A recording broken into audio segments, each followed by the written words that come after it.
नमस्कार, आप देख रहे हैं प्रदेश का नंबर 1 और सबसे भरोसेमंद news channel India news Haryana. मैं हूं आपके साथ अतुल प्रताप सिंह। आपका अपना news channel India news Haryana आज एक बार फिर से लेकर आया है इंडिया न्यूज ओपीडी। जी हां, आपका अपना ओपीडी, जहां आप घर पर बैठकर बेहतर उपचार पा सकते हैं। कोरोना से कैसे बचा जाए, अगर आपके अंदर कोई सिम्टम है, कोई लक्षण है, तो आपको सावधानी क्या बरतनी है, परिवार में कोई संक्रमित है तो कैसे उनका ध्यान रखना है, अपना ध्यान रखना है, इन सवालों पर आपके साथ हम इस चैनल पर फिर से चर्चा शुरू करेंगे। आपके अपने चैनल ने इस खास मुहिम की शुरुआत इसी मकसद से की है। अगले 1 घंटे डॉक्टरों का एक खास पैनल हमारे साथ रहेगा और अगले 1 घंटे आप भी कोरोना महामारी से जुड़ी जानकारी हासिल कर सकते हैं। आप हमारे फोन नंबर 0116136213 पर फोन करके सीधे डॉक्टरों से बात कर सकते हैं। कार्यक्रम की हम शुरुआत करें उससे पहले आपसे एक बार फिर से विनम्र निवेदन करते हैं कि आप लोग सोशल मीडिया पर वायरल हो रहे वीडियोस और लेखों पर जरा भी भरोसा ना करें। ये आपके लिए जानलेवा हो सकते हैं, क्योंकि कोरोना के हर मरीज की परेशानी अलग अलग है और कुछ लोग आपके मन में डर पैदा करना चाहते हैं। इसलिए आप केवल डॉक्टरों की सलाह पर ही दवा लें। ओपीडी की शुरुआत करें प्रदेश का आंकड़ा बताने के साथ। तो बड़ी खबर आपको बता दें कि पिछले 24 घंटे में 7,774 नए केस आए हैं 24 घंटे में, लेकिन 14,897 लोग रिकवर हुए हैं। आपको बता दें कि यह आंकड़ा पिछले 24 घंटे का है। 24 घंटे में 124 मरीजों की मौत भी हुई है। हरियाणा में रिकवरी रेट अब 88% से भी ज्यादा हो चुका है। यानी कुल मिलाकर हम कहें तो एक तरफ जहां पर संक्रमितों का आंकड़ा धीरे धीरे घट रहा, उस बीच में जो रिकवरी होने वालों का आंकड़ा है वो बहुत तेजी से बढ़ रहा है। 88% से ज्यादा इस वक्त रिकवरी रेट हो चुका। हरियाणा में 24 घंटे में 7,774 केस सामने आए हैं और 14,897 लोग यानी जस्ट डबल से भी ऊपर जो कि ठीक होकर डिस्चार्ज हुए हैं।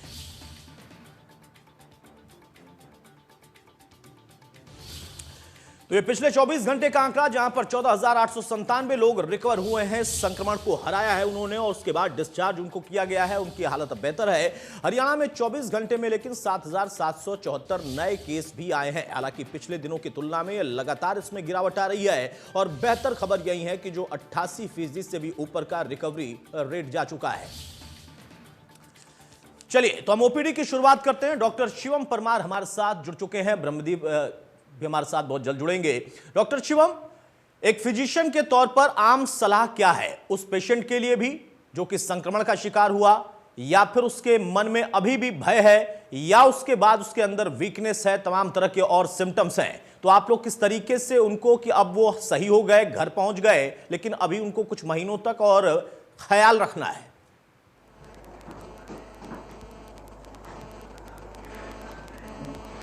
देखो, आजकल जो पेशेंट्स आ रहे हैं, स्पेशली यंग जनरेशन में पेशेंट्स पॉजिटिव ज़्यादा आ रहे हैं।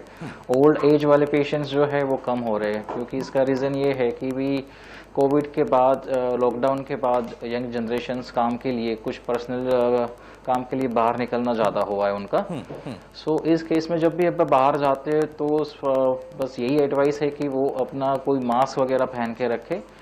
घर में अगर इन केस कोई पॉजिटिव केस है या किसी को सिम्टम्स आते हैं, फीवर की हो गया, या आजकल गैस्ट्रिक सिम्टम्स ज़्यादा आते हैं, लूज मोशन होना, वॉमिटिंग होना, सिर में दर्द होना, इनको नेजल डिस्चार्ज होना, तो ये सिम्टम्स पहले जो कोरोना था 2019 उसके काफ़ी चेंज हो रहे हैं सिम्टम्स को लेके।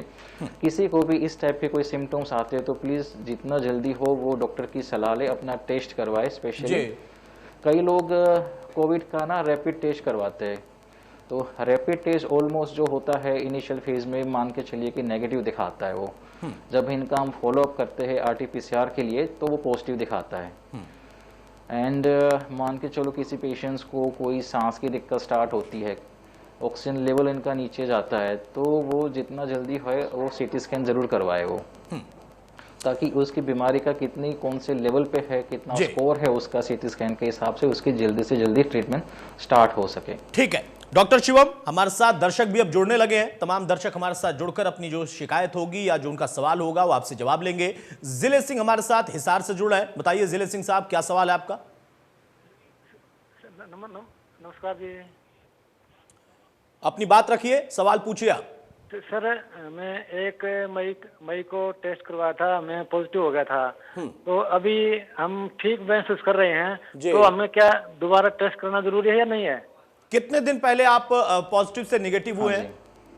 सर हमें 1 मई को करवाया, 3 को हमारी रिपोर्ट आ गई थी, हमारे सारे परिवार की पॉजिटिव आई थी। आपकी रिपोर्ट नेगेटिव कब आई थी, मैं ये पूछ रहा हूँ जिले से? सर नेगेटिव हमने टेस्ट नहीं करवाया ना। अच्छा, आपने नहीं कराया है, ठीक है। शिवम जी, जो आपका जिले start सिंह के होता है। परिवार में लोग पॉजिटिव हुए, ये नहीं हुए, लेकिन अब इनका कहना है कि क्या इनको भी टेस्ट कराने हाँ की जी। जरूरत है? हाँ जी, बिल्कुल बिल्कुल, क्योंकि वो तो एक एक्सपोजर उनका हो चुका है। उनके परिवार में जितने सदस्य है पॉजिटिव आए, तो उनको तो डेफिनेटली कोरोना का RT-PCR के लिए जाना चाहिए। और इनको कोई सिम्टम स्टार्ट होते हैं सांस की दिक्कत को लेके, या फीवर है या कोई इस टाइप की कोविड को सिम्टम्स, तो तुरंत नज़दीकी कोई अस्पताल में जाके उसकी आगे की ट्रीटमेंट या इन्वेस्टिगेशंस करवाइए। लेकिन नहीं आते फिर भी इनका वो लोग इनका अपना सवाल जो है frequently शिवम जी, oxygen level check शिवम जी, करते इनका रहिए। जो सवाल है ना, कि वो सवाल ये है हाँ कि जी। ये 1 मई को पॉजिटिव हुआ था इनका परिवार, हाँ जी, ये पॉजिटिव नहीं हुए थे, तो क्या इन लोगों को अब फिर से कराना चाहिए? खुद हाँ जी। इनको कराना चाहिए क्योंकि एक लंबा समय बीत गया है।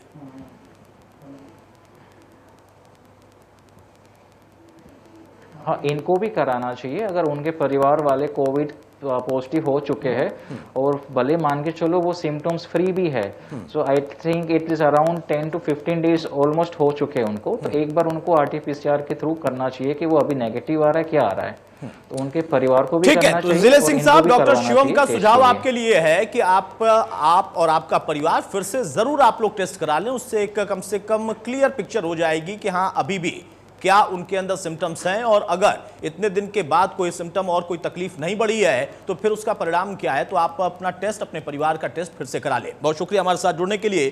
डॉक्टर शिवम, ऐसे बहुत सारे लोग हैं जो कि किसी के संक्रमण व्यक्ति के टच में आए और उनको कुछ नहीं हुआ। कई दर्शक हमसे जुड़कर ये पूछते हैं कि हमें उसके बाद 3-4 दिन बाद हल्का बुखार तो आया, लेकिन फिर उसके बाद कुछ नहीं है, तो हमें टेस्ट कराने की आवश्यकता है क्या? इसमें आपका सुझाव क्या? यही मैं मानूं कि हाँ टेस्ट कराया जाए?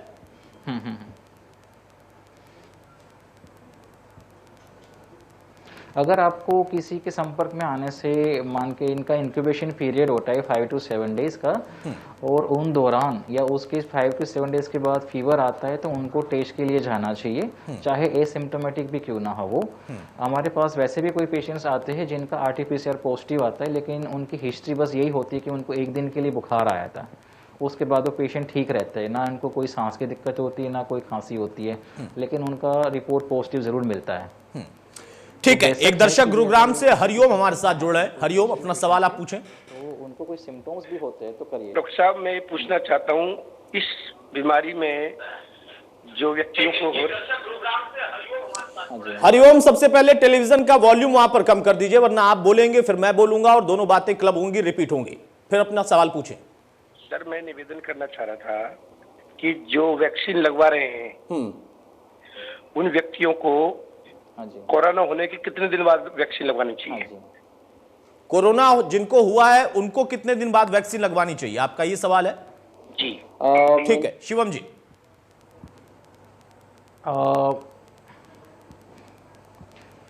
मिनिमम एटलीस्ट 1.5 months मीन्स मान के चलो उसका जो फर्स्ट सिम्टम्स आता है जब वो कोरोना पॉजिटिव आता है, उसको लेके 1 से लेके 1.5 महीने के बाद वो अपनी वैक्सीनेशंस करवा सकते हो।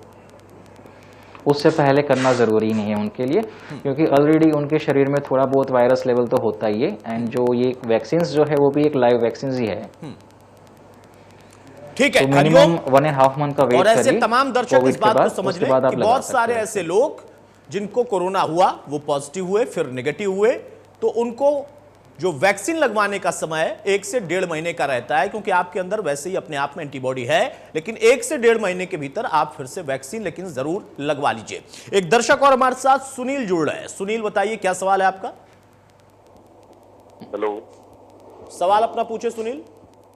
हाँ सर जी, मैं ये पूछना चाहता था, जैसे मेरी मम्मी पॉजिटिव हो गई थी 2 तारीख को,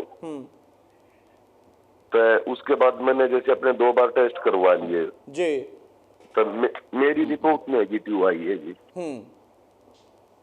तो ईद जैसे मम्मी की 2 तारीख के बाद जैसे आज 17 दिन हो गए, तो ये 2 इसका टेस्ट कराना पड़ेगा मम्मी का जी? बिल्कुल, मम्मी का तो टेस्ट आपको कराना ही पड़ेगा, और आप भी करा ले तो बेहतर है, हालांकि आप में कोई ऐसे सिम्टम नहीं है। डॉक्टर शिवम, इसका जवाब आप ही दें। सुनील की मदर जो कि 2 तारीख को पॉजिटिव हुई थी, अब इस वक्त उनको भी क्या फिर से टेस्ट देखो, कराना जरूरी ही है हाँ। या उसके साथ साथ सुनील को भी टेस्ट कराना चाहिए?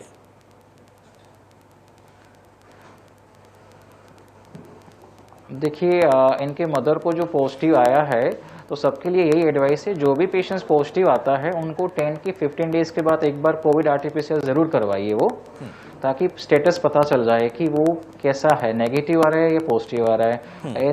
इन्होंने जो करवा रखा है सुनील जी ने, वो टेस्ट 2 बार नेगेटिव आ चुके हैं, तो फिलहाल कोई करने की जरूरत नहीं है। बट इनकेस उनको कोई सिम्टम्स आते हैं तो वो करवा सकते हैं आरटीपीसीआर, क्योंकि उनका इंक्यूबेशन पीरियड तो 5 to 7 डेज का चला गया है वो। ठीक है, एक और दर्शक भिवानी से मुकेश हमारे साथ है। मुकेश, आपका सवाल क्या है? हाँ सर, डॉक्टर शिवम नमस्कार। हेलो, नमस्कार सर। आप अपना सवाल पूछें, आपका नमस्कार पहुंच गया डॉक्टर साहब के पास। हाँ सर, मैं एक्चुअली पूछ रहा था कि अगर सैनिटाइजर जैसे बार बार करते हैं तो मुंह का जो टेस्ट है वो कई बार लगता है कि बीटर टेस्ट हो रहा है, जैसे दिन में अगर 10-20 बार, 25 बार, 30 बार। यानी आपको सैनिटाइज करने के बाद टेस्ट में बदलाव नजर आ रहा है, आप ये कह रहे हैं? हाँ, बार बार सैनिटाइज करते हैं। डॉक्टर शिवम, देखो, वो सैनिटाइज करने के बाद अगर आपकी फिंगर बार बार लिप्स को या कहीं पे माउथ के आसपास टच हो रही है तो आपको बीटर टेस्ट लगेगा।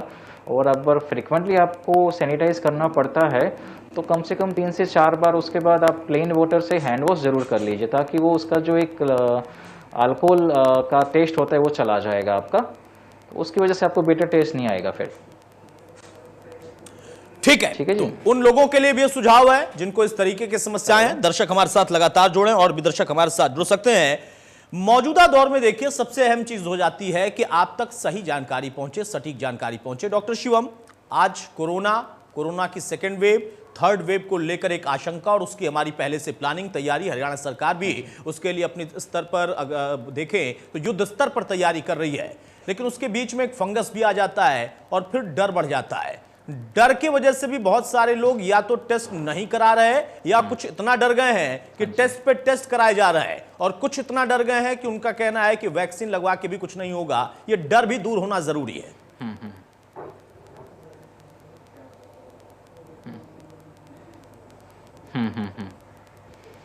देखो, फर्स्ट ऑफ ऑल तो वैक्सीन ज़रूरी है। जितने भी लोग अगर मान के चलो पॉजिटिव भी हो चुके हैं या जो कॉन्टेक्ट में भी आ चुके हैं, सबके लिए वैक्सीन ज़रूरी है। वैक्सीन लगवाने से कम एक हर्ड इम्यूनिटी बनेगी, उसकी वजह से एक दूसरे के साथ वैक्सीन, ये जो कोरोना का संक्रमण हो रहा है वो कम से कम होगा, और आपको भी इन फ्यूचर चांसेस कम हो जाएंगे आपको कि कोरोना हो सकता है ऐसा। So better है, prevention is better than cure। बिल्कुल। Vaccine is mandatory for all people of all age group above 18 years। ठीक है, सीएमओ पलवल डॉक्टर ब्रह्मदीप सिंह भी हमारे साथ जुड़ चुके हैं। डॉक्टर साहब, बहुत स्वागत है आपका। और पहला सवाल यही है, आप उस पद पर बैठे हैं तो जिम्मेदारी और बढ़ जाती है, इलाज भी करना है, व्यवस्थाएं भी सुचारू रूप से अस्पतालों तक पहुंचे और मरीजों को उसका लाभ मिले, यह भी देखना है। जो हरियाणा सरकार ने इस वक्त चेंजेस किए हैं, प्लानिंग और बदली है भविष्य के लिए, और उसके साथ साथ ये ब्लैक फंगस को लेकर जिस तरीके से स्वास्थ्य मंत्री ने उन तमाम गाइडलाइंस को जारी कर दिया है और आप लोगों तक भी वो पूरी सूचना पहुंच चुकी है, उस पर आप लोगों ने काम शुरू कर दिया है। कैसी तैयारी और किस दिशा में तैयारी कर रहे हैं?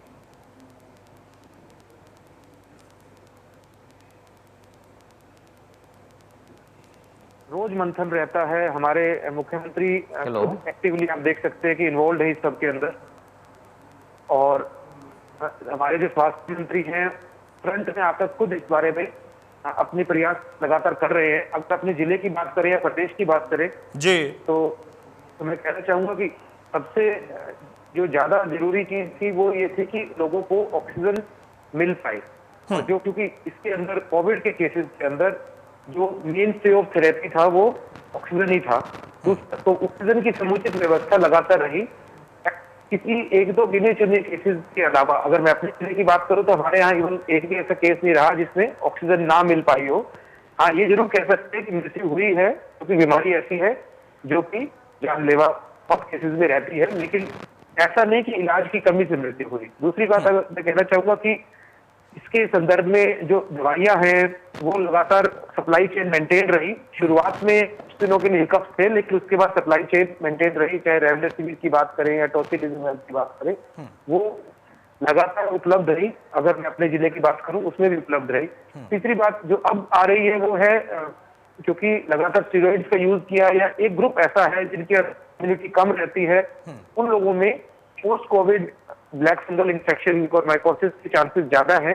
अभी तक हमारे जिले में कोई केस रिपोर्ट नहीं हुआ है, लेकिन सरकार इस संदर्भ में लगातार जागरूक है। लगातार इस बारे में ट्रेनिंग की जा रही है, वीडियो कॉन्फ्रेंस की जा रही है, सेंसिटाइजेशन वर्कशॉप की जा रही है, ताकि इसको जल्दी आइडेंटिफाई किया जा सके और इसकी वजह से लोगों को स्वास्थ्य में नुकसान ना हो। बिल्कुल बिल्कुल सीएमओ साहब, जैसा आपने कहा डॉक्टर ब्रह्मदीप की जो तैयारी थी, हम देखें कई प्रदेशों की तुलना में हरियाणा की स्थिति बेहतर थी, और इस बार भी जो फिर से नई वेव के लिए या फिर ब्लैक फंगस के लिए वहां पर भी बहुत सक्रियता के साथ आप लोगों को सरकार की तरफ से, मुख्यमंत्री की तरफ से, स्वास्थ्य मंत्री की तरफ से निर्देश आ चुके हैं। एक दर्शक हमारे साथ राहुल जुड़ रहा है। राहुल, क्या सवाल है आपका? सर जी, ये कल का मेरे चेस्ट में पेन हो रहा है जी। जी, कल का जी मेरी चेस्ट में पेन है। ठीक है। और जी मैंने 2 बार RT-PCR करा लिया जी। एक बार तो 2 दिन मंडे को करवाया, वो भी नेगेटिव आ रहा जी। और एक हफ्ता पहले कराया था, वो भी नेगेटिव था जी। ठीक है डॉक्टर ब्रह्मदीप, आप इसका जवाब देंगे। नेगेटिव 2 बार इनका टेस्ट हो चुका है, लेकिन चेस्ट पेन की इनकी समस्या, और सिर्फ राहुल की नहीं, बहुत सारे और दर्शक हमारे साथ जुड़ते हैं, वो भी कहते हैं कि हमारी रिपोर्ट अगर नेगेटिव आ गई तो हमें चेस्ट पेन अभी भी महसूस हो रहा है और कंटिन्यू हो रहा है। क्या कारण है इसका? जी देखिए, कई समस्याएं ऐसी हैं जो स्वास्थ्य संबंधित समस्याएं बहुत समय से चली आ रही हैं, क्योंकि अब कोविड का समय है तो हम हर चीज को कोविड से जोड़कर देखने का प्रयास करते हैं। हो सकता है चेस्ट पेन का कोई एसिडिटी से रिलेटेड कारण हो सकता है चेस्ट पेन का कोई मस्कुलर पेन से रिलेटेड कारण हो, क्योंकि हम लॉकडाउन के दौरान लगातार घर में रहते हैं, एसी के सामने रहते हैं, तो बहुत बार मसल स्पाज्म भी हो जाता है, उसकी वजह से चेस्ट पेन हो सकता है किसी किसी केस में। जैसे राहुल जी मुझे लगता है युवा है, लेकिन अगर एक खास उम्र के बाद में 50+ एज के बाद में कार्डिक कारण भी हो सकते हैं चेस्ट पेन के। तो इसके लिए जरूरी है कि हम इन्वेस्टिगेट करवाएं अपने चेस्ट पेन के लिए।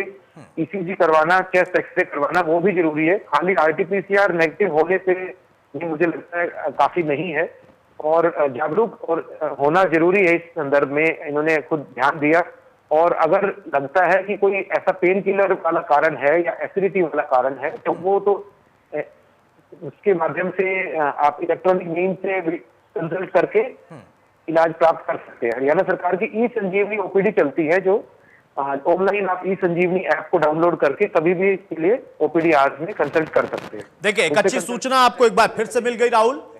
कोई और भी सिम्टम्स हो सकते हैं, कोई और भी वजह हो सकती है, लेकिन कोरोना काल चल रहा है तो हर एक आदमी का कनेक्शन उधर ही जुड़ जाता है। तो डॉक्टर ब्रह्मदीप सिंह जो कि CMO है पलवल के, उनका यही सुझाव है आपके लिए। आप जरूर एक संजीवनी ऐप के जरिए सरकारी लाभ भी ले सकते हैं, या किसी अन्य डॉक्टर के साथ अगर आप साझा करना चाहते हैं। इन्वेस्टिगेशन बहुत जरूरी है बीमारी का इलाज करने के लिए, कनेक्शन तभी जुड़ पाता है।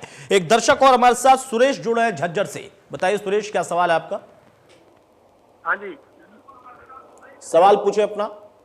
मैं 11 तारीख को वो हुआ था जी पॉजिटिव। ठीक है। और मैं 11 तारीख के बाद अब मैं दवाई ले रहा हूँ अपनी कहीं बाहर से जी। हाँ जी, उसके बाद मैंने क्या करना है, खान पीन का या कुछ अपना कहीं दिखाना है मेरे को, क्या करना चाहिए जी डॉक्टर साहब मेरे को? CMO साहब इसकी आपको और अच्छी जानकारी दे पाएंगे, एक डॉक्टर के तौर पर भी और CMO की तरफ से भी। उनका एक सुझाव जो आएगा उसमें सरकार की तरफ से जो गाइडलाइंस है और जो उसके बाद सहायता दी जा रही है हरियाणा सरकार की तरफ से, वो जानकारी भी आप तक और दर्शकों तक पहुंचेगी। डॉक्टर साहब, डॉक्टर ब्रह्मदीप, मैं बताना चाहूंगा सुरेश जी, देखिए आपने बड़ा स्पष्ट तौर से बताया कि आपको कोविड पॉजिटिव है, और आपने बताया कि कोविड पॉजिटिव के साथ में आपको और भी समस्याएं कुछ आ रही हैं, जिसके लिए आपने बाहर से कुछ दवाई मंगाई, आपने ऐसा कुछ बोला। तो इसके लिए कुछ स्टैंडर्ड ट्रीटमेंट है जो ली जा सकती है। खासतौर से सबसे जरूरी है हमें इम्यूनिटी बूस्टर लेनी चाहिए। कोविड पॉजिटिव होने के दौरान हमें हमारे पास में पल्स ऑक्सीमीटर होना चाहिए, जो जिससे हम लगातार देख पाए कि हमारी ऑक्सीजन लेवल कितनी है। साथ में रेगुलर हल्की हल्की वॉक करें, अगर लगता है कि हम 5-6 मिनट चलने पर सांस चढ़ने लगते हैं, हांफने लगते हैं, ये भी एक क्रिटिकल साइन हो सकता है कि फेफड़ों में इन्फेक्शन बढ़ रहा है। साथ में ये भी कहेंगे कि आप अपने आप को सकारात्मक सोच बना के रखें। सकारात्मक सोच ये नहीं कि इतने डर जाए, खौफ में चले जाएं कि मुझे कुछ हो जाएगा। बहुत से केसेस में तो सिर्फ कोविड का डायग्नोसिस बनने से ही बहुत लोग घबरा जाते हैं। तो अपनी पॉजिटिव सोच बनाए रखें। लेकिन पॉजिटिविटी का कभी कभी एक दूसरा एक्सट्रीम पहलू ये भी रहता है कि इंसान इतना केयरलेस हो जाता है कि लगता है मुझे कुछ नहीं होगा। तो पॉजिटिव तो रहे, लेकिन साथ में सकारात्मक सोच के साथ में ध्यान भी रखें। और फिर बात आती है आइसोलेशन की। अगर आप होम आइसोलेशन में हैं, जैसा कि मुझे आपसे बात करके लग रहा है कि आप अस्पताल में एडमिट नहीं है, होम आइसोलेशन के अंदर आप ये ध्यान रखें कि ऐसा ना हो कि आपका इन्फेक्शन आपके परिवारजनों तक चला जाए। उनके साथ में बर्तन शेयर करना, बाथरूम शेयर करना अवॉइड करें। अपने अलग कमरे में रहें, वहीं पे टीवी देख सकते हैं, फोन पे बात कर सकते हैं, आप एक्सरसाइज कर सकते हैं, स्ट्रेचिंग कर सकते हैं, डीप ब्रीदिंग एक्सरसाइज जरूर करें। और साथ के अंदर जो इम्यूनिटी बूस्टर वाली चीजें हैं उनका सेवन अवश्य करें। अच्छी डाइट लें। इसके अंदर खान पान के अंदर ऐसा कहा जाता है कि बहुत मीठी चीजें नहीं लेनी चाहिए, लेकिन हाई प्रोटीन डाइट ऐसे में लेनी चाहिए। और साथ के अंदर रिलैक्स रहने का प्रयास करें। अपनी नींद अवश्य पूरी करें, क्योंकि नींद रिलैक्सेशन के लिए जरूरी है। जितने आप बॉडी को आराम देंगे उतना जल्दी ठीक हो पाएंगे। और ठीक है, तो बहुत अच्छा सुझाव सीएमओ साहब ने आपने दे दिया और साथ में आपने बता दिया कि सरकार के स्तर पर क्या इन चीजों के लिए गाइडलाइंस हैं, दवाएं आप कौन सी ले सकते हैं, खान पान का क्या ख्याल रखना है, हाई डाइट अगर प्रोटीन आपको लेना है तो भोजन में आप हाई डाइट प्रोटीन वाली चीजों को जरूर लें, मीठे का इस्तेमाल इसमें कम करें। एक दर्शक और हमारे साथ रोशन लाल जुड़े हैं। रोशन लाल, क्या सवाल है आपका? सर सवाल ये है डॉक्टर साहब, जैसे ये पक्का चलाते हैं जी, रात को जैसे मच्छर वगैरह होते हैं तो हल्का सा 2 नंबर पर पक्का चला लिया जी। अगर पक्के की हवा जैसे मेरे को लग गई जी, सांस के अंदर हवा चली गई, उससे फिर मेरे को एकदम मतलब जुकाम हो जाता है जी। और जुकाम हो गए और ये मतलब बलगम बन जाती है और खांसी आने लग जाती है जी। कोरोना टेस्ट कराया, मेरे नेगेटिव आया है जी। देखिए, एक पत्रकार के तौर पर तो मैं आपको ये सुझाव दे सकता हूं कि पंखा जरूरी है क्योंकि मच्छरों से आपको बचना है, लेकिन शरीर को कम से कम इतना आप जरूर ढक कर रखें तो उससे आपको जो ठंड की वजह से दिक्कत पैदा हो रही है वो नहीं होगी। बाकी सुझाव मैं डॉक्टर शिवम से आपको दिलवाता हूं। डॉक्टर शिवम, समस्या यह है कि मच्छर भी परेशान करते हैं, पंखा चलाना है, पंखा चलाते हैं तो फिर खांसी जुकाम की समस्या हो जाती है, रिपोर्ट लेकिन नेगेटिव है।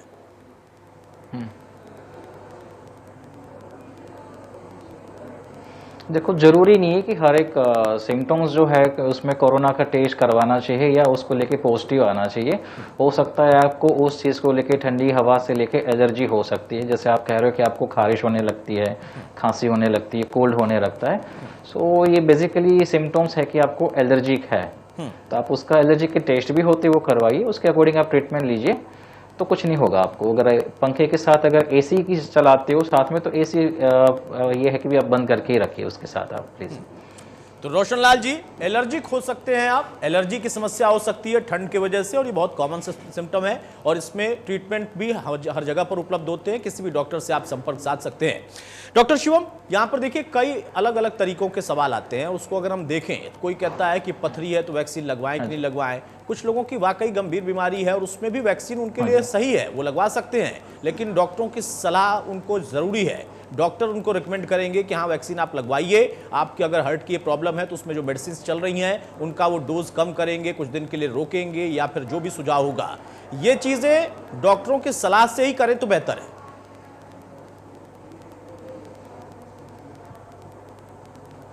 हाँ जी,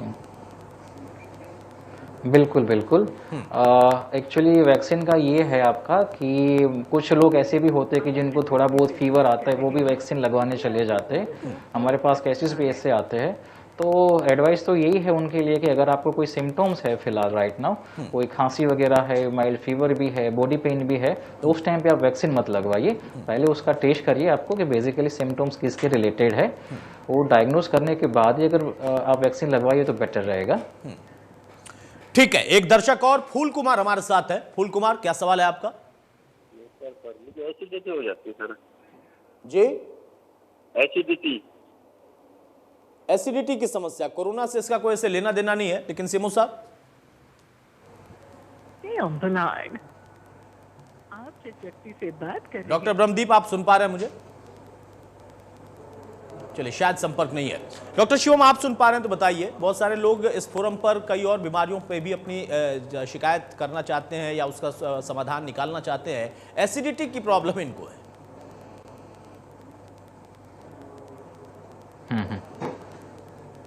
बेसिकली आपको एसिडिटी अगर हो रही है तो कौन पर्टिकुलर चीज़ों से एसिडिटी हो रही है? कोई ऑयली फूड खाने से दिक्कत आ रही है, स्पाइसी फूड खाने से दिक्कत आ रही है, तो वो चीज़ें अवॉइड करिए। एंड उसके बावजूद भी लगता है कि आपको एसिडिटी और बन रही है तो उसके लिए जो है एंटासिड्स जो होती है उसका आप सेवन करिए या डॉक्टर्स की सलाह लीजिए, उसके हिसाब से आप ट्रीटमेंट करिए, बेटर रहेगा। ठीक है, तो आपको बचना है उन चीजों से, उस फूड हैबिट से जिससे आपको एसिडिटी होती है। बाकी आप डॉक्टरों की सलाह ले सकते हैं, कोई ऐसी बीमारी नहीं है, समस्या नहीं है। डॉक्टर शिवम, जैसा डॉक्टर ब्रह्मदीप हमारे साथ जुड़कर बता रहे थे कि हरियाणा सरकार की तरफ से क्या क्या गाइडलाइंस हैं और किस तरीके की तैयारी हम कर रहे हैं, क्योंकि आप लोगों की भी बड़ी जिम्मेदारी हो जाती है डॉक्टर के तौर पर। बहुत सारे लोगों के मन में इस वक्त ब्लैक फंगस को लेकर कई तरह के सवाल आ रहे हैं और आमतौर पर जब भी मैंने डॉक्टर से चर्चा की, उन्होंने कहा कि जो डायबिटिक हैं उन पर ज्यादा खतरा रहता है। लेकिन ये जानलेवा बीमारी नहीं है, ये लाइलाज बीमारी, जानलेवा बीमारी है, लाइलाज बीमारी नहीं है। लेकिन जानलेवा ये तब होती है जब हम शुरुआती दौर में ही सिम्टम्स को छोड़ देते हैं, समझ नहीं पाते हैं या फिर उसको हल्के में ले लेते हैं। इस पर आपका क्या सुझाव रहेगा?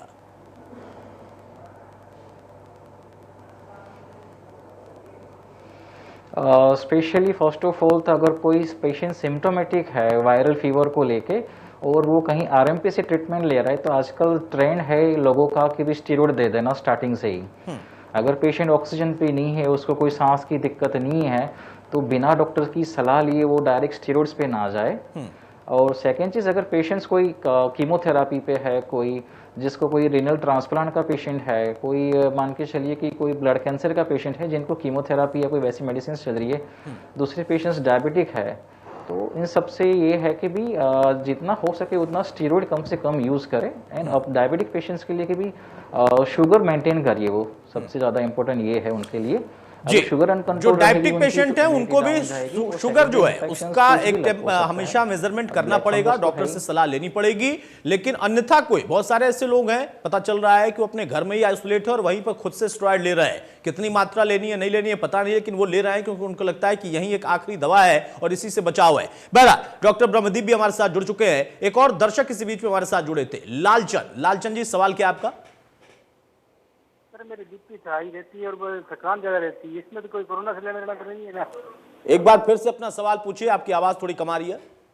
बीपी थोड़ा हाई रहता है, 160, 70 और 90, इसमें कोरोना का तो कोई लक्षण नहीं है ना? कौन से सिम्टम है फिर से बताइए? बीपी ज्यादा रहता है। बीपी कितना है आपने अगर मेजरमेंट किया हो तो कितना आया? 160 से 70। ठीक है, सीएमओ साहब जवाब देंगे। कोरोना का सिम्टम तो नहीं है, इनका बीपी बढ़ा रहता है 160 to 170। नहीं, देखिए मैं कहना चाहूंगा कि कभी कभी क्या होता है, जब हम लॉकडाउन में होते हैं या फिर ऐसी स्थिति में होते हैं जब हम अपने स्वास्थ्य के बारे में सोच रहे हैं, उस समय पर वो चीजें भी नजर आती है जो हमने पहले इग्नोर की हुई होती है।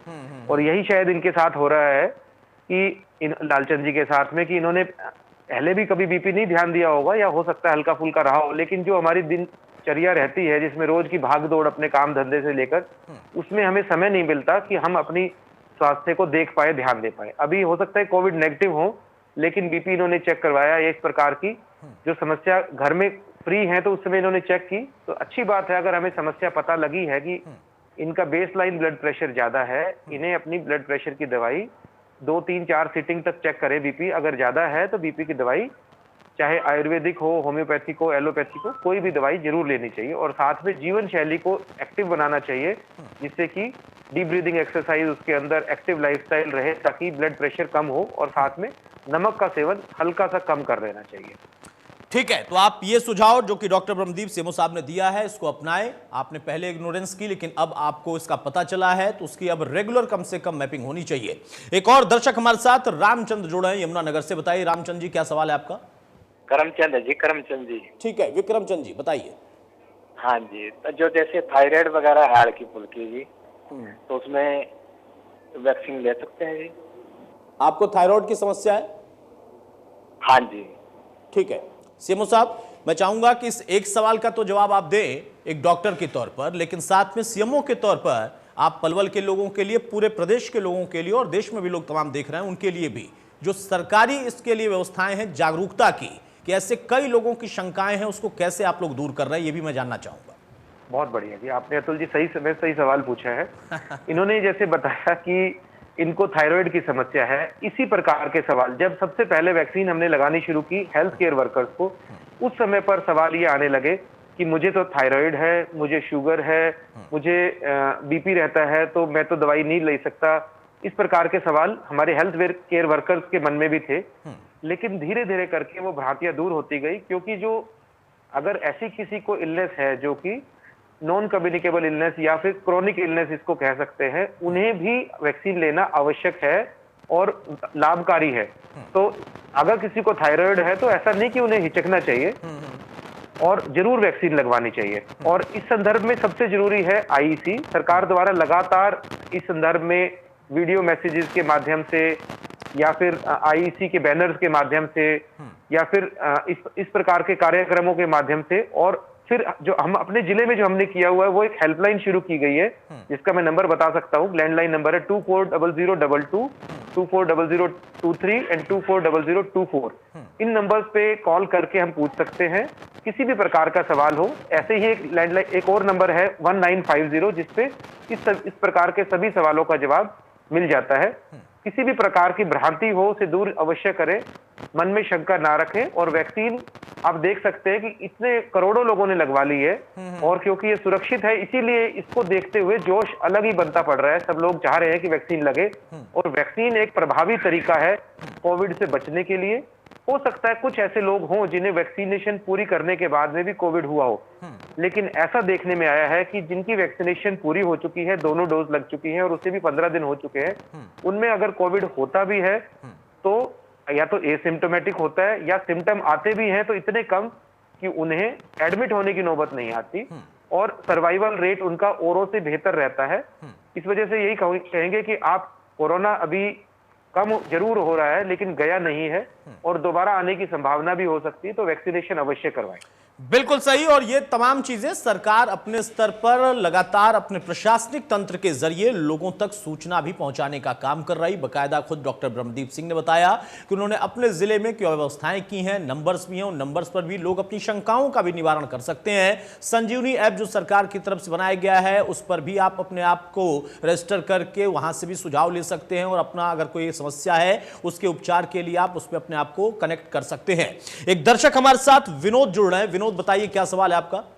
नमस्कार डॉक्टर जी नमस्कार, बोले। मेरे को नवंबर में कोविड हुआ था, 15 दिन में एडमिट रहा था। उसके बाद से मैं ठीक था, लेकिन अब कुछ दिनों से अचानक शुगर ज्यादा बढ़ गया, 390 तक भी आ गया था, और कुछ आंखों में जैसे लाली सी रहती है कई बार। आप जब एडमिट थे तो क्या डॉक्टर से आपने पूछा या उन्होंने बताया कि आपको स्टेरॉइड भी दिया गया था क्या? स्टेरॉइड तो दिया था डॉक्टर शिवा। नवंबर में विनोद जो कि पॉजिटिव हुए थे, 10-15 दिन वो हॉस्पिटल में रहे, ठीक होकर लौट आए, लेकिन अब उनका शुगर बढ़ा हुआ है, 190 तक पहुंच गया था, और आंखों में भी उनके कुछ सिम्टम्स हैं इस तरीके की लालिमा। क्या इनके लिए सुझाव होगा?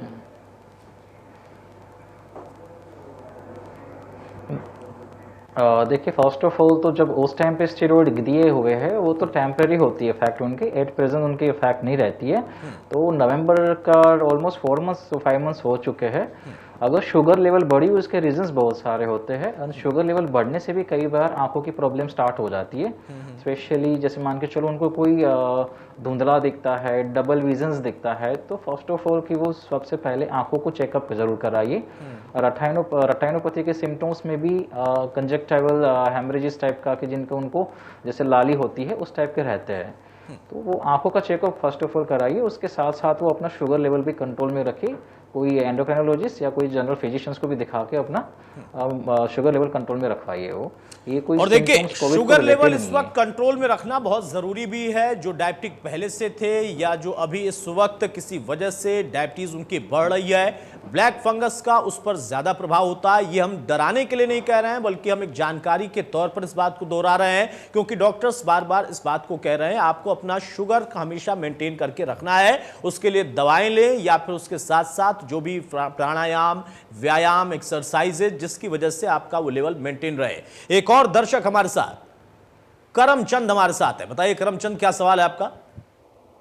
हाँ जी, मेरी घर वाली को टाइफाइड बुखार हो गया जी। जी, घर वाली को टाइफाइड बुखार है जी, टाइफाइड। ठीक है। तो 15-20 दिन हो गए जी। तो उसको हल्का थायराइड भी है जी। थायराइड भी है जी हल्का। कोविड टेस्ट कराया था? कोविड ब्लड टेस्ट किया था जी। क्या निकला उसमें? SIR मतलब हल्का फुल्का बढ़ा हुआ था, हल्का। ठीक है, डॉक्टर ब्रह्मदीप। जी जी, मैं कहना चाहूंगा कि बहुत से केसेस ऐसे होते हैं जिनके अंदर कोविड के केसेस के अंदर टाइफाइड टेस्ट क्रॉस रिएक्ट कर सकता है, विडाल टेस्ट जिसको बोलते हैं, वो पॉजिटिव आ सकता है। लेकिन इसका मतलब ये जरूरी नहीं कि उन्हें टाइफाइड ही है। टाइफाइड के स्पेसिफिक टेस्ट भी करवाएं, और अगर टाइफाइड है तो टाइफाइड की दवाई ले सकते हैं। लेकिन टाइफाइड और कोविड क्रॉस रिएक्ट करते हैं, इसलिए ऐसे में उन्हें कोविड का RT-PCR टेस्ट जरूर कराना चाहिए। अगर RT-PCR टेस्ट पॉजिटिव आता है तो उसकी ट्रीटमेंट की लाइन अलग है, और जो Widal test positive because of typhoid है उसकी ट्रीटमेंट अलग है। साथ में ये बता रहे हैं कि इनको थायराइड भी है, तो थायराइड की दवाई ऐसे में अवश्य चलती रहे। बहुत से लोगों को ये भ्रांतियां रहती है कि एक नई दवाई शुरू कर ली है तो पुरानी दवाई साथ में लें या ना लें। चाहे थायराइड की दवाई हो, BP की हो, शुगर की दवाइयां, जो क्रॉनिक इलनेसेस की मेडिसिन हैं, उन्हें बंद नहीं करना होता है। ऐसी एपिलेप्सी वाले पेशेंट्स भी होते हैं, उन्हें भी डाउट होता है कि हम अपनी वो दवाई तो बंद कर दें ना, क्योंकि अब तो कोविड की दवाई खा रहे हैं। तो जो दवाई चल रही है क्रॉनिक इलनेस की, उसे बंद नहीं करना सडनली, क्योंकि वो इलनेस वापिस आ सकती है लौट कर ऐसे में। ठीक है, और जैसा डॉक्टर ब्रह्मदीप जो कि सिमो है पलवल के, उनका ये कहना है कि ये एक चीज निकल कर आई, और चूंकि इसकी जानकारी उनको इस वजह से भी होगी क्योंकि उस पद पर बैठे हैं। बहुत सारे लोग इस बीच में आए जिन्होंने टाइफाइड का टेस्ट कराया और कहा कि टाइफाइड है, लेकिन कोरोना का नहीं करा पाए। यहां पर आपको दोनों का टेस्ट कराना है। सिम्टम्स अगर उसके टाइफाइड के हैं, उसमें आपको लिखता है कि हाँ डॉक्टर से रिजल्ट लेते हैं कि टाइफाइड है, पैरेलली हो सकता है कि कोरोना भी हो। तो इसमें भ्रांति में कोई ना रहे, वहां पर असमंजस नहीं होना चाहिए। एक दर्शक और हमारे साथ महेंद्र जुड़ रहे हैं। बताइए महेंद्र, क्या सवाल है आपका? सर, मेरे को 13 तारीख में कोरोना पॉजिटिव हुआ और 27 तारीख को मैंने अपना टेस्ट करवा लिया और 6 तारीख को मैंने वैक्सीन लगवा ली। तो अब मेरे को कई कह रहे हैं कि आपने वैक्सीन के लिए जल्दी किया। कौन कह रहा है? तो मैं अब क्योंकि ये कह रहे कि कम से कम इसमें 15 से 16 दिन का टाइम होना चाहिए था वैक्सीन के लगवाने के लिए। कही किसने? मैं ये बात फिर से पूछ रहा हूं आपसे, किसने कहा आपसे? अभी मिलने जुलने वाले जैसे बता रहे हैं कि आपने जल्दी करी। अभी ठीक है, नहीं, अब आपने कोई गलती की नहीं है, मैं अभी बताता हूं उसका जवाब आपको। डॉक्टर ब्रह्मदीप, देखिए हमने कई दर्शकों से बात की और डॉक्टर शिवम ने अभी इसका जवाब थोड़ी देर पहले एक दर्शक को दिया था कि अगर आप पॉजिटिव के बाद निगेटिव हो गए हैं तो आपके पास लगभग 1 से 1.5 महीने का वक्त है, आप तब जाके लगवा लीजिए, क्योंकि आपने वायरस से लड़ाई लड़ी है और आपके अंदर एंटीबॉडी ऑलरेडी डेवलप है। लेकिन जिन लोगों ने लगवा लिया 5-10 दिन के भीतर जब रिपोर्ट नेगेटिव आई थी, तो क्या वो वाकई बहुत गलत कर दिया उन्होंने? उससे कोई दिक्कत हो जाएगी? नहीं, मैं यही कहना चाहूंगा, जैसे अभी डॉक्टर शिवम ने भी बोला कि ऐसे में कोई दिक्कत तो नहीं होने वाली है, लेकिन ऐसे डर में भी ना रहें। अगर सही गाइडलाइन की बात करें तो हमें, अगर हमारी बॉडी में ऑलरेडी एंटीबॉडीज हैं तो हम कुछ समय वेट करके वैक्सीन लगवाएं, वो अच्छा है। वैक्सीन अवेलेबल है, प्रभावी है, लेकिन गैप कुछ समय का देना चाहिए। 16 डेज टू 45 डेज का गैप आमतौर से रिकमेंडेड रहता है। और अगर किसी ने लगवा ली है और वो स्वस्थ है तो डरने की कोई बात नहीं है। अब वो अपना संयम बना के रखें और इस संदर्भ में बहुत घबराएं नहीं। देखिए, यहां पर इस सवाल को पूछने का मेरा मकसद ये था डॉक्टर ब्रह्मदीप की, जो एक दर्शक हमारे साथ महेंद्र जुड़े, उन्होंने जाने बिना ये काम तो कर लिया, उनको कोई नुकसान तो नहीं है, लेकिन वो चाहते तो 1.5 महीने का इंतजार कर सकते थे। जैसा आपने भी सजेस्ट किया कि जानकारी जो गाइडलाइंस है वो सही होनी चाहिए, उससे वो एक सामाजिक योगदान जरूर करते। वो सामाजिक योगदान ये होता कि जो वैक्सीन इनको अभी तुरंत जरूरी नहीं थी वो किसी और को लगती है शायद उसके लिए बहुत जरूरी हो, उसके लिए इस वक्त वो वैक्सीन सबसे बड़ी चीज हो, तो वहां पर आपका सामाजिक योगदान हो सकता था महेंद्र जी। हालांकि आपको कोई दिक्कत नहीं है, लेकिन बाकी लोग भी समझे कि जो पॉजिटिव के बाद निगेटिव हुए हैं उनके पास कम से कम उसके बाद 1 से 1.5 महीने का वक्त है, उसके बाद वो वैक्सीन जरूर लगवाएं। उस बीच में अगर वैक्सीन है तो शायद किसी और को लग जाए जिसके लिए जरूरी है। एक दर्शक और हमारे साथ सुरेंद्र जुड़ रहे हैं। बताइए सुरेंद्र, क्या सवाल है आपका? सर जी, मैंने दोनों वैक्सीन लगवाई है। दोनों वैक्सीन के बाद मैंने पहले शुगर मेरी कंट्रोल रहती थी, अब वैक्सीन लगवाने के बाद मेरी शुगर बढ़ रही है। कितनी हो गई शुगर? 200, 250। डॉक्टर ब्रह्मदीप, वैक्सीन की वजह से दोनों डोज लगने के बाद इनका शुगर बढ़ गया, इनका ये सवाल है, ऐसा है क्या? वैक्सीन को लेकर बहुत सी भ्रांतियां हैं। हमारे पास ऐसे भी लोग आते हैं जो कहते हैं कि वैक्सीन लगवाने के बाद शुगर बढ़ गई है। कुछ लोग ये कहते हैं जी मैंने जब से वैक्सीन ली है मेरे गोडों का दर्द ठीक हो गया है। ये सब हो सकता है कि कुछ ना कुछ इनके खुद की सोच की वजह से है। कई चीजें पैरेलल चलती हैं। वैक्सीनेशन जब करवाई है 7 के अंदर, उस दौरान उन्होंने कुछ आराम भी किया है, कुछ लॉकडाउन की वजह से एक्टिविटी भी कम हुई होगी, या जो सुरक्षित हरियाणा कार्यक्रम चल रहा है उसकी वजह से बाहर नहीं निकल रहे हैं, तो इस सब की वजह से शुगर में बदलाव हो जाता है। फिर हम ज्यादातर समय घर पे रहते हैं तो परिवारजन भी यही कहते हैं कि आप ये खा लीजिए वो खा लीजिए। शुगर के ऊपर प्रभाव ना केवल हमारी एक्सरसाइज का आता है, लाइफस्टाइल का आता है, बल्कि साथ में हमारे खान पान का भी प्रभाव आता है। तो शुगर के ऊपर कई सारे फैक्टर्स हैं। अगर शुगर बढ़ रही है तो आप अपनी दवाई को टेम्परेरीली चेंज करवा सकते हैं, शुगर दोबारा से ठीक हो जाएगी, फिर से दवाई एडजस्ट हो जाएगी। ठीक है, एक और दर्शक हमारे साथ राम प्रकाश है। राम प्रकाश, क्या सवाल है आपका? हेलो, सवाल पूछिए राम प्रकाश जी। सर जी, जिस तरह वैक्सीन लगवाते हैं आप, ये वैक्सीन है कौन सी बीमारी में नहीं लगवानी वैक्सीन? ये आपको कोई बीमारी है? शुगर की, जिस तरह HIV कैंसर की है ना, मेरे मित्र को है, उसको HIV है और कैंसर है। सीएमओ साहब, इसका जवाब आप देंगे? आप डॉक्टर शिवम से पूछिए, वो बताना चाह रहे। हाँ डॉक्टर शिवम।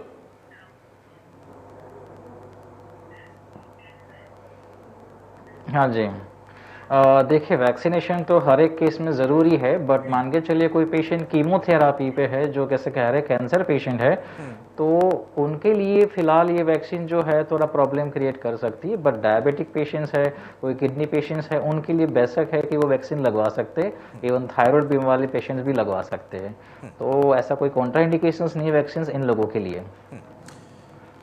ठीक है, तो राम प्रकाश जी आप वैक्सीन लगवा सकते हैं, डॉक्टर शिवम ने सजेस्ट किया। बहुत शुक्रिया डॉक्टर शिवम हमारे साथ जुड़ने के लिए, बहुत शुक्रिया ब्रह्मदीप जी हमारे साथ जुड़ने के लिए। तो देखिए, एक तरफ डॉक्टरों का सुझाव और साथ में सरकार की जो गाइडलाइंस हैं और सरकार की उन योजनाओं का या स्वास्थ्य सुविधाओं का किस तरीके से विस्तारीकरण किया जा रहा है, वो डॉक्टर ब्रह्मदीप ने हमारे साथ जुड़कर बताया।